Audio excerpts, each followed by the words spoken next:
Right, okay, yo. Thanks for listening yesterday. I just needed to get that off my chest, feel a bit better today. Slept really well last night. So yeah, did a lot of juggling again. My juggling balls. Little Lady Northbrook came back. My stray cat that stalked me around London for 2 years. She came back the other day. She disappears for like 6 days at a time now. Like since I came back, started staying here again a bit. She comes back a bit more. But someone put a collar on her the other day, and I put a little note and attached it back, and they took it off her because she doesn't really like collars. She used to always take them off when I found her at the pub, and then I told her she's from East London pub. And I just said to them, like, that's what she likes to do. I like to let her roam free. She's not my cat. If she wants to live in other houses, she can do that, and she's always got food and water here. And she always comes back to see me in the mornings for cuddles and that. I think they stopped letting her out in the mornings though, but no, I'm joking. She fixed me, made me happy at times when I needed her. When I worked in London all the time, I was going out a lot, and she gave me stability. And she actually woke me up in the morning a couple of times for work. She'd hear my alarm and sit on my chest and slap me around the face with her paws. She was homeless, so I think the first family left her.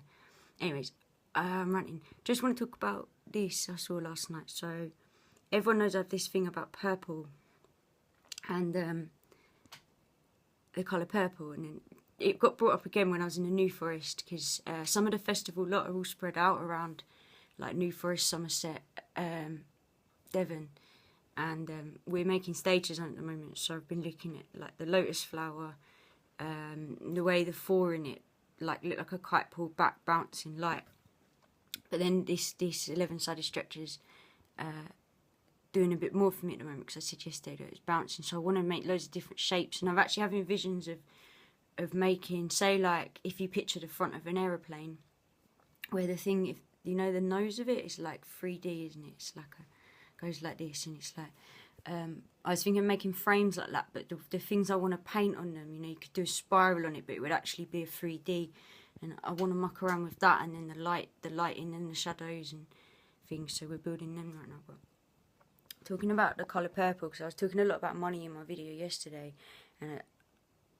and before money, this is also going back to slaves, yeah, because I think this is important, and this came up for me yesterday, so I want to play you this clip of, this is somewhere in Greece as well, and I did not know this was in Greece, and Greece has been kind of loads for me recently. I just wanted to show you, so these are some of the colours I've got. Mr. D helped me get some colours and this, so I was talking to him about series 1 to 5 because most of my paints are made in France. This is why France is interesting me, and me and Ali were trying to go there to do energy work because it just keeps coming up. I'm closer to France here than I am the other side of this country. So actually the maps even need a rewrite because there's so many places that are closer to each other than other places, but yet people think, oh, I'm in the UK. So you see in your brain you're within that boundary of that country, when actually, if you look at the earth as a whole, I'm actually closer to France than I am the other side of this country. So, you know, I should be more of a part of that than I should be somewhere further away. Do you see what I'm saying? They just separated it. They just separated their own boundaries. Just need, you know, if everyone here in this country took their fences down tomorrow, all take your fences down. Join all the houses together. Do you know what I mean? Something simple like that would change the whole demeanour of the mind here. Because everyone's like, I need my own space, I need this, because they feel like they don't have it. Well, actually, you'd have more if everyone come together. So yeah, like this is the paint I got. So this is series 5. This is really expensive. I've walked out of art shops with 3 paints the size of my little finger, and it's come to nearly 200 quid. Yeah, some of them are made in Paris, and like I'll use a tiny fingernail full. They'll do millions. They do loads of paintings for me over and over. And last me like a year because the paint stretches further because it's good quality, whereas if you buy the cheaper paints they don't stretch very far. So like this is a series 5, and you got series 1 to series 5. Now this is cobalt violet, so this is a really nice colour. Like I was using it yesterday. See it here, and the reds. So I'll like, if you buy them online, you normally buy the packaging. So they come in groups, so you don't get all the nice colours. Like if you go in the stores, you get the nice colours. Like I want to make this stuff. How are they making this? It's really complex. And a lot of them are synthetic hues now, I was saying about yesterday. But this has actually got real earth minerals in it. So like when I'm painting this quickly to music, I'm charging up the energy in my body. So I've got frequency in my body, and then I'm spinning it all around with what I got taught from my Vipassana, and I'm throwing it into my arm, visualising it, the energy, spinning it in my body, into my hand where I'm holding the paintbrush. I'm sending it through the paintbrush into my art, and then I'm capturing my energy there. And then I'm reflecting back on it, and I'm constantly correcting and doing stuff with myself, with my inner self. Art and music, yeah. When I'm going here, I'm going within, and I'm using the frequency to go within, and I'm spitting it out. So I'm going within and without at the same time, within, without at the same time. When you're creating music and you close your eyes, you're going within yourself and without at the same time. There's not many mirrors on this earth where you can do that, where you can get that bounce, and that is infinite both ways, within and without. Everything else is bounced in wrong ways for inner self. It's a communication with the inner self. So yeah, back to purple, because I've talked about purple loads. I'm just going to go over it quickly because I've got some new people watching my stuff, and it's like people would get put in mental homes over the colour purple. It's a higher wavelength. Some of the people in the New Forest, like Jib from the festival circuit, who are doing stuff, have said, "Oh, purple doesn't actually really exist as a colour. It's not actually in the light spectrum." But it is, because I've seen it in the Natural History Museum, taken out the shells, and they make the dyes out of it. Now, people before money would wear purple. So if someone wore purple back in the day before money, you knew they were rich. Yeah, you knew they were rich. And this is why. Because it was one of the rarest pigments on this planet. And, yeah. Right. Just want to show you this. So this is in Greece from yesterday. So this gives you a little example of how they were seen as rich back in the day. Just through this colour, before money. And what they're wearing, yeah, when you listen to this, what they're wearing is all the energy of all them people that they've drained out. And out of the Gaia that they've drained out. And then they take it and then they wear it. So, you know, I want to go around the earth and collaborate with it and then help it. Because when I'm charging the minerals and the purples and that in there, because this cobalt is magnetic, like you get cobalt blue, that's what it mainly is. So I'm actually interacting with that, because we have these minerals in our body. So actually, I was saying in one of my other videos, what's the difference between my body making a baby spitting out and this? Yes, this doesn't have a heart and stuff like that, but it's still got energy to it, real energy to it. It's still got real energy to it. So yeah, hang on. Right, watch this.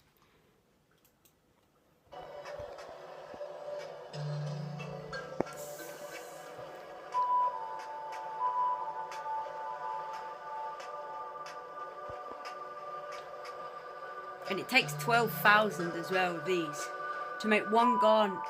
12,000 of them to make one garnet. Mollusk is a murex, a sea snail that feeds off rotting flesh.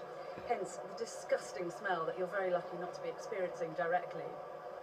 But the Minoans recognised its true potential.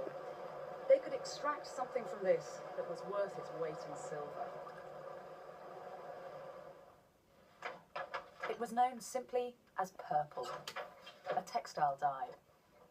If bronze meant sinew and muscle, purple meant glamour, status and wealth. It was quite simply one of the ancient world's most desirable commodities. The Roman author Pliny described the purple of purples as being the colour of congealed blood. This was imperial purple, reserved for heroes and emperors. The Athenian Aeschylus wrote poetry about it. Polleis purpuras is ageron kerkida. Purple ooze, precious as silver.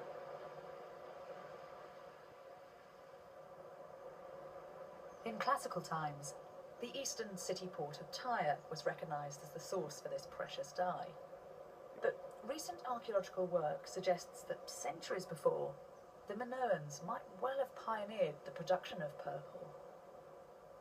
Archaeologists working here at the port of Komos found hundreds of murex dating back to the early Minoan period, many of them with a tiny, precise hole in the shell. Now, this hole isn't man-made, but mollusk-made. In the wild, the murex is a predator as well as a scavenger, hunting down other forms of shellfish, boring into them and then sucking out the insides. The murex here at Comos seem to have had a taste of their own medicine, attacked by their own kind in a mass act of cannibalism. Now, when creatures behave like that, it suggests they're living uncomfortably close to each other. What you might have here is some form of factory farming.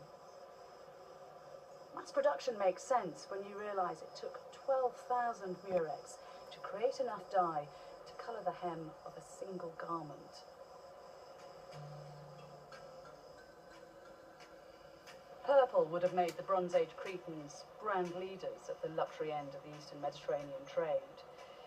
This rare, highly transportable commodity allowed them to exploit not just the needs, but the desires of their age. Every time a Cretan trader sealed a deal at the port of Tyre or the markets of Mycenae, the reputation of the Keftiu and their legendary island would have been magnified.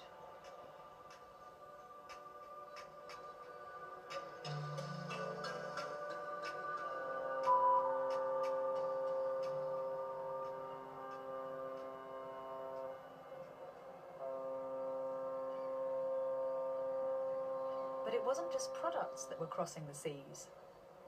People were too. All over the Eastern Mediterranean in the Bronze Age, artists, architects and craftsmen were on the move, lent out on a regular basis by rulers keen to impress on other foreign powers the sophistication and calibre of their workforce. Now, once you get creative workers travelling around, people with greedy eyes and a natural curiosity, the possibilities for the cross-pollination of cultures, the interplay of ideas, becomes very real, which might just explain the appearance of something entirely new to Crete, the palace.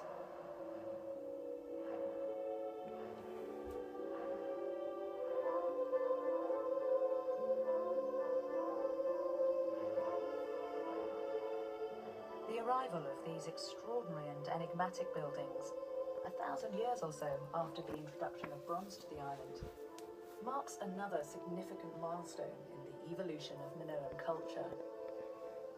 So far, palaces have been identified at So yeah, I just went to show that because I've been talking about it for ages, and just to show people where it actually comes from, the purple, and that they did actually use it for that. So yeah, I'm using it in this right now. I put some in yesterday.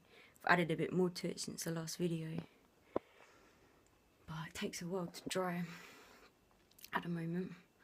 Like getting the quick layers, you know, with sticky linseed is hard. And also, I know I said yesterday I was upset Simon was buying me food at the moment, and I didn't want to be eating stuff from the supermarkets and that. Well, we are growing some food at the front, but I can't survive off it. But we are growing it, like, so I'm in flats, yeah.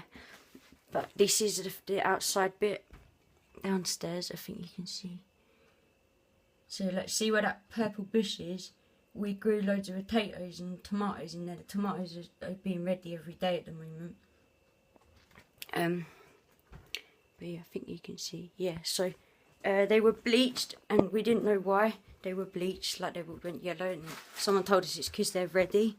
They're actually ready. And we got like loads of potatoes yesterday, like double, like 3 trays. I actually got more potatoes out of that little bit down there than I did in Priestwood when I had my big patch of vegetables. I didn't even get that many potatoes out of a larger patch because it was clay. The ground's hard.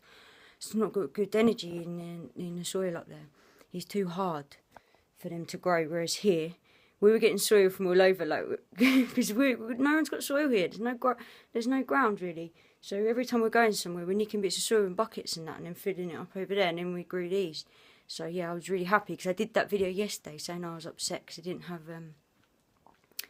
have my own food to eat, my own energy, and then the potatoes were ready. I didn't think they were going to be ready for ages. They grew really quick too. So that just goes to show you, maybe it's because there's people walking around it, you know. There's bins down there. There's a family who bought the council flat opposite here. They bought it, and they've got 3 kids on lockdown. They were playing in the bins down there. Yeah. And they tried to put a frame. So there's a bit here. Down here. Someone dumped them sofas here yesterday. I'm actually going to take the wood out of it and make some more frames. This is what we do, we just get the rubbish and remake it. So yeah, down there, they actually put like a playing thing up for the kids. And the council told them to take it down. No one's using it down there really. Council told them to take it down. No one cared, you know. It's just forms of control. Anyway, I'm painting these hats again at the moment. Okay, with this leftover palette of paint when I'm done with this, because there's a bit more out there. So yeah, just wanted to show you that. And yeah, a lot of love, and I'll do an update of this when it's finished. But I need to add some more UV to it, so I'm still working from day to night.